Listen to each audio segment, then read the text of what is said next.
Number 3, Frank from Levittown, New York. Bill O'Reilly's stomping grounds, I believe. Billy's a Levittown guy.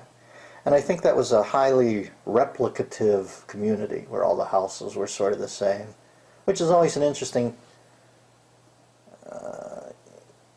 I'm always intrigued by that concept. How much does your house play in the uniformity of the belief system? You know, if everybody's coming from the same house, I imagine you would get set with a pretty decent moral code of what plays and what doesn't play in the community early on. And I sometimes think of Officer O'Reilly as, you know, there's the right way to walk the walk. And when you're in a community where everybody's house looks the same, you learn it early on and it becomes a stamp. Whenever I travel anywhere, one of my favorite things is seeing local cheesy commercials in the hotel room. That sounds like something I'd like. My son and I, whenever we see a bad commercial on the road, my 16-year-old's funny, he'll always look at me and go, local. That's his encapsulation of a bad commercial. Local.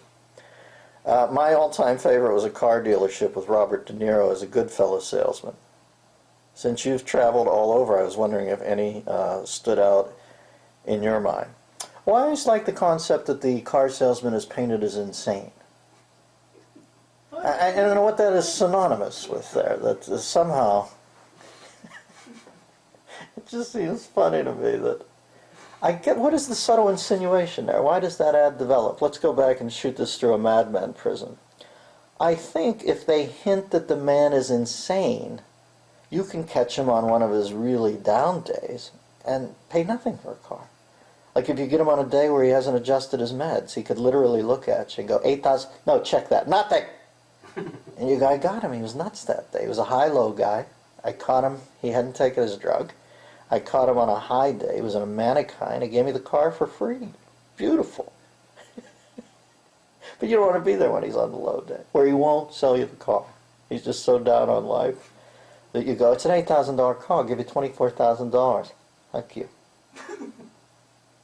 But you don't understand, I'm trying to give you triple what this car costs. I don't care. I don't need to sell the car. I don't need you. I don't need you thinking of me as helpless. I don't need you coming into my life and say, I'm just trying to give you triple the car price. But he's in the down mood. You gotta get the meds. You gotta get the time, the meds. If you're gonna buy a car, that's what I want to tell your kids out there. Time, the meds. Enjoy these samples of the Bathrobe Sessions, a weekly video available only to members of the DMZ, the Dennis Miller Zone, on DennisMillerRadio.com.